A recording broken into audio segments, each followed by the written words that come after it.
અંગ્રેજીમાં અમુક શબ્દો હોય છે જે દેખાવમાં નાના હોય પણ બહુ કામના હોય છે. લેટ બસ એવો જ એક શબ્દ છે.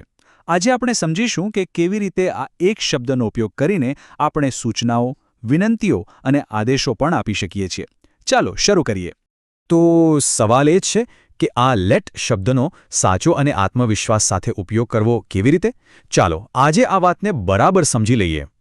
હવે જુઓ, લેટને બરાબર સમજવું હોય ને તો પહેલાં એ જાણવું પડે કે તે કયા પ્રકારના વાક્યોમાં સૌથી વધુ વપરાય છે.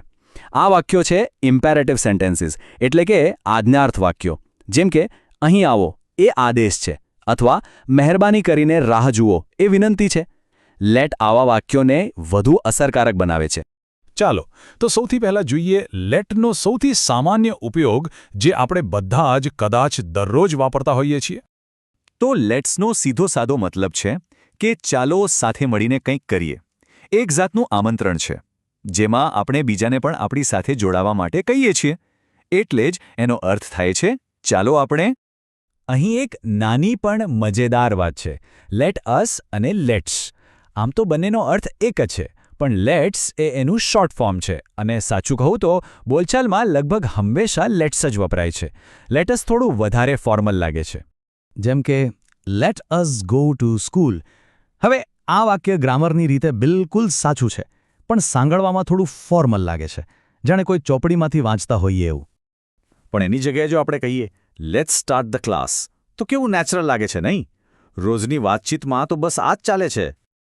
ચાલો હવે આગળ વધીએ અને લેટનો બીજો ઉપયોગ જોઈએ.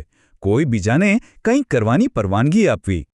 અહીંયા ફોકસ આપણે પરથી હટીને કોઈ ત્રીજી વ્યક્તિ પર જાય છે, જેમ કે તેને, તેણીને કે પછી તેઓને. મતલબ કે આપણે કોઈ બીજાને કંઈક કરવા દેવાની વાત કરી રહ્યા છીએ. અને આની ફોર્મ્યુલા તો એકદમ સહેલી છે. સૌથી પહેલાં લેટ, પછી જેને પરવાનગી આપવાની છે એ વ્યક્તિ એટલે કે ઓબ્જેક્ટ, અને છેલ્લે ક્રિયા એટલે કે વર્બનું મૂળ રૂપ. બસ let plus object plus verb. આ ઉદાહરણ જુઓ. Let him speak. અહીં હિમ એ ઓબ્જેક્ટ છે અને સ્પીક એ વર્બ. સિમ્પલ, તેને બોલવા દો. અને આ જ નિયમ ભલે એક વ્યક્તિ હોય કે પછી ઘણા બધા લોકો, બધા માટે સરખો જ રહેશે. અહીં ઓબ્જેક્ટ તરીકે ધેમ આવ્યું. લેટ ધેમ પ્લે આઉટસાઇડ. સારું, આપણે સૂચનો અને પરવાનગીની વાત તો કરી, પણ જો કોઈને કંઈક કરતા રોકવા હોય તો ત્યારે લેટ કેવી રીતે કામ આવે? હા, તો લેટનો ઉપયોગ નકારાત્મક વાક્ય એટલે કે કોઈ કામ માટે મનાઈ કરવા માટે પણ થાય છે. આનું સૂત્ર પણ એકદમ સહેલું છે. ખાલી એક વાત યાદ રાખવાની. નોટ શબ્દ હંમેશા ઓબ્જેક્ટ પછી અને વર્બની બરાબર પહેલાં આવશે. એટલે કે let plus object plus not plus verb. જુઓ આ વાક્ય, let him not go there. અહીંયા એ જ ફોર્મ્યુલા છે. લેટ પછી હિમ પછી નોટ અને છેલ્લે ગો. મતલબ કે તેને ત્યાં જવા દેશો નહીં. આ સિવાય નકારાત્મક વાક્ય બનાવવાની બીજી પણ એક રીત છે જે ખૂબ જ કોમન છે. એમાં વાક્યની શરૂઆતમાં જ ડોન્ટ આવી જાય છે. જેમ કે ડોન્ટ લેટ હર ક્રાય, એટલે કે તેને રડવા ન દો. આ રીત પણ ખૂબ જ વપરાય છે. અને હવે છેલ્લો અને સૌથી સુંદર ઉપયોગ, નમ્ર વિનંતી કરવા માટે લેટનો ઉપયોગ. સાચું કહું તો આ લેટનો સૌથી શ્રેષ્ઠ ઉપયોગ છે. એ એક સીધા આદેશને પણ એકદમ નમ્ર વિનંતીમાં ફેરવી નાખે છે. આપણી વાતમાં વજન આવે છે પણ દબાણ નહીં.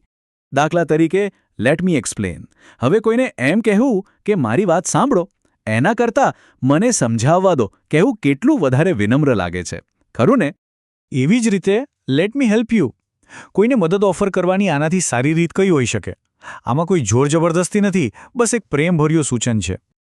ચાલો તો ફટાફટ એકવાર રિવાઇન્ડ કરી લઈએ કે આપણે લેટના કયા 4 મુખ્ય ઉપયોગો શીખ્યા. તો પહેલું, લેટ્સનો ઉપયોગ કરીને ગ્રુપમાં સૂચન કરવું, એટલે કે ચાલો.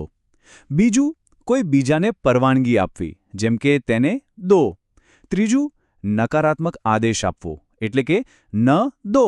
અને ચોથું, સૌથી અગત્યનું, નમ્ર વિનંતી કરવી, જેમ કે મને દો. તો હવે આપણે આ 4 રીતો તો સમજી લીધી, પણ અસલી મજા તો એને વાપરવામાં છે. તો હવે વિચારો, તમારી આગામી અંગ્રેજી વાતચીતમાં લેટનો ઉપયોગ ક્યાં અને કેવી રીતે કરશો?